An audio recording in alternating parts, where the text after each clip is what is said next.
I think most fans of Skyrim will recognize the approach to Bleak Falls Barrow. It's one of the first dungeons players will enter if they're following the story, and there's even a side quest to send you in here if you speak to the right NPC. I've personally walked this path 6 or 8 times with various characters on PS3 and PS4, so it's safe to say I enjoy this game a lot. But after all that game time in this world, how does Skyrim VR compare? Does virtual reality make Skyrim seem fresh again? Or is it all just the same old thing with a slightly different coat of paint? Let's take a look. First, the bad. Here's a shot of Whiterun as seen through a PS4 Pro, and I'm forcing the Pro to render at 1080p for the purposes of this comparison. But you can see it looks quite nice. Now here's the same shot through PSVR, and you can immediately see there's a softer quality to the image and less details to the texture, especially far away. It doesn't look terrible, but you can see the difference. Now here's a clip of me running down the road next to Whiterun. This is on the PS4 Pro, and you'll see off in the distance every once in a while that some details pop into the picture. But generally you can see it looks quite nice again. Now here I am running down that same road, this time through PSVR. Once again, you'll notice that the image is generally softer and there's less details to the texture, but mainly I want you to notice that details in the distance are popping in far more noticeably, some more so than others, like these trees in the distance, blam, right there. Again, it doesn't look terrible, but you can see the difference. I would say it generally looks more like PS3 Skyrim than PS4 Skyrim. And one more comparison. Here's a shot from deep within the interior of Bleak Falls Barrow on the PS4 Pro, and again on the PSVR. One more time, you can see the image is softer, less detail. I imagine that means less resolution and lower resolution textures. Doesn't look terrible, but again, you can see the difference. So, having said and shown all of that, it may come as a surprise for me to say that I feel that Skyrim VR is easily the best way to play Skyrim, and it's not even close. I'm not talking exclusively about PSVR, although that is the headset I'm using here, but seeing the world in virtual reality is completely blowing me away, and a lot of that has to do with the 3D depth perception effect that I've mentioned in other PSVR videos. Exploring these crumbling old passageways and seeing dirt fall from the ceiling, as you're about to see right here, I mean, that happens. It looks 3D in a way that the flat screen just does not convey. The vines on the wall, the rocks on the ground, it makes you feel like you're in a 3D place, and the effect is really impressive. A few days ago I went to see Rampage with Dwayne "The Rock" Johnson. I saw it in a 3D theater with 3D glasses on my face and that whole bit, and it's a fun little movie. I liked it a lot, but I kept catching myself thinking, man, the PSVR 3D is just so much more impressive than this 3D in this movie theater, and it's because, you know, you can look left and right and up and down and you can see 3D effect everywhere. Whereas in a movie theater, you're looking at a flat screen and you're seeing whatever 3D effect they want to throw at you. But of course, all the 3D goodness in the world would not mean a thing if the game wasn't fun to play. And I'll tell you right now, if you're used to playing Skyrim with a DualShock 4, you will feel right at home. The game controls exactly as you would expect. Triangle makes you jump, square makes you equip or unequip your weapons, circle brings up one menu, X is interacting. It's all the same.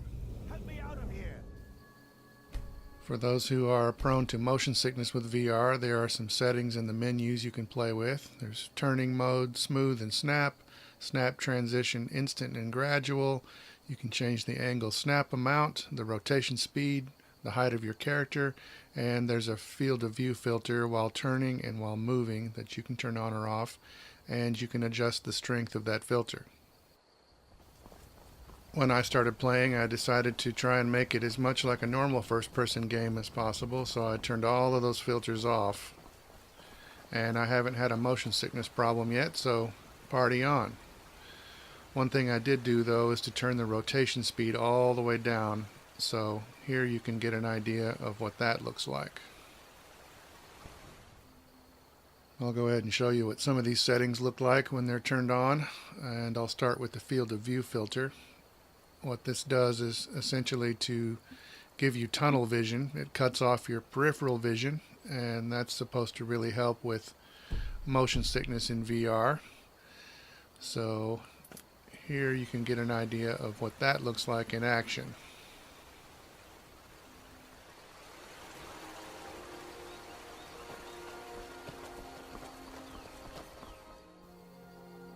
I showed you what rotation speed looked like turned all the way down, so here it is turned all the way up. This is something I normally turn down in a game, whether I'm playing VR or not. And here you can see that if I move the stick slightly enough, I can still look slowly if I want to, but I prefer to have the look speed slower, just in general. Up until now, I've been showing you the smooth turning mode, so let's take a look at snap turning. We have gradual and we have instant transitions, and I'll leave it on gradual for this first clip. You can also change the amount of the snap in those options, but you can see we have an incremental turn by a fixed amount, and this is supposed to be helpful for VR motion sickness. I think you can guess what the instant snap transition looks like, being the intelligent person that I know you are, but I'll show it to you anyway, and I'll leave these other settings the same. And here it is, an instant transition, also helpful for VR motion sickness.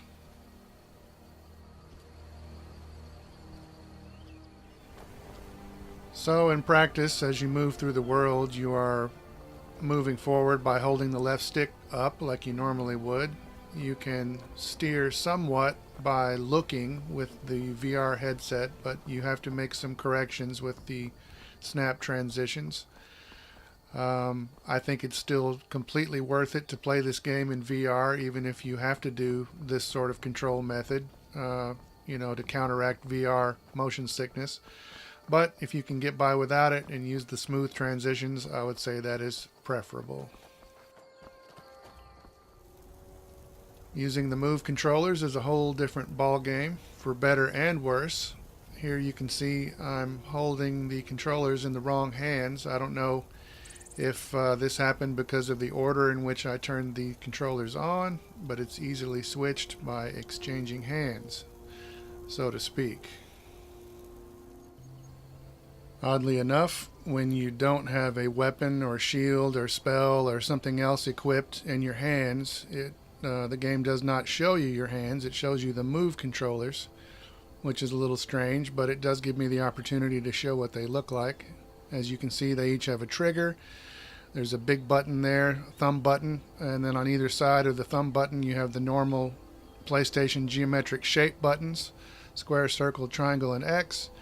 Underneath all of that, there's a smaller button that basically functions just like the DualShock controller's PlayStation button with the PlayStation logo, and then on either side you have another smaller button. On the right it's labeled Start, on the left it's labeled Select. As you can see, there are no analog sticks, which is something I think Sony should probably rethink when they redesign these things.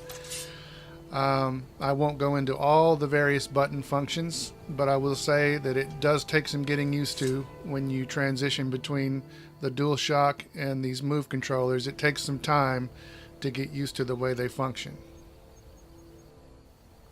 Once you spend enough time, though, you will get used to it, and it is a cool feeling to swing your arm and see your weapon respond in the game, or cast a spell, or whatever it is you're doing. And after a while, as I said, you'll get used to it. It will become second nature, and you'll be navigating menus and looking at your map and checking your inventory and all that just like you normally would. No problem.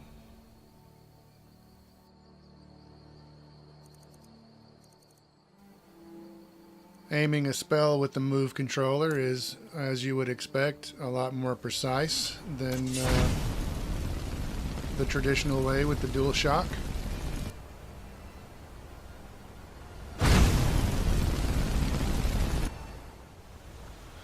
Shooting an arrow from a bow is pretty cool with the Move controller.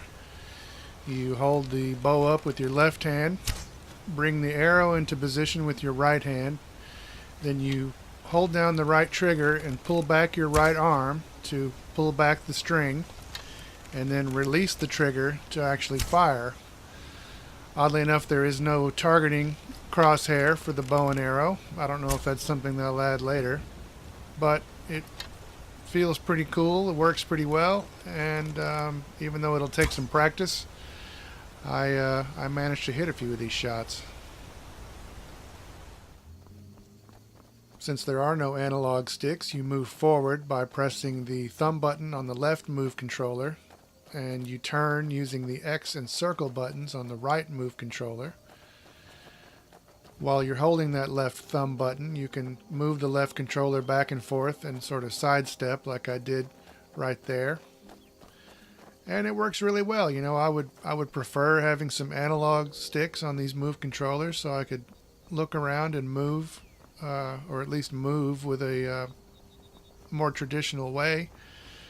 But it takes some getting used to, but once you're into it, it works just fine, and it's worth it to play in VR. You know, it's a trade-off playing with the DualShock and playing with the Move controllers, but they each have their own pluses and minuses.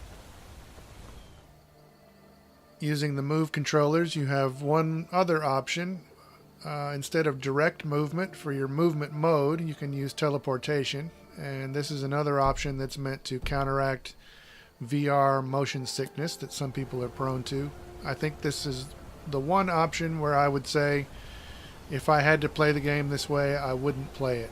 It's obviously very slow, and I think it would kill my level of immersion, but it's cool of them to add it in for those that need it.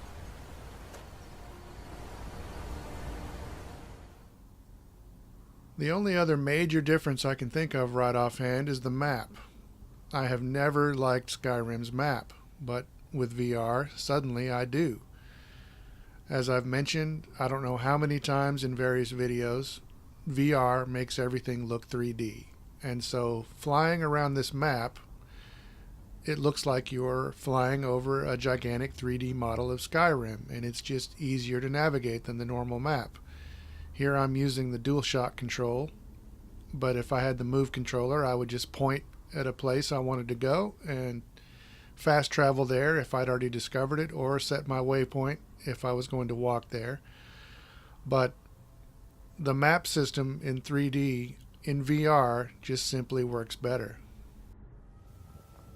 Well, that about wraps it up for this video. If you can't tell, I am very impressed by Skyrim VR, and I highly recommend checking it out, provided you can stand VR in the first place.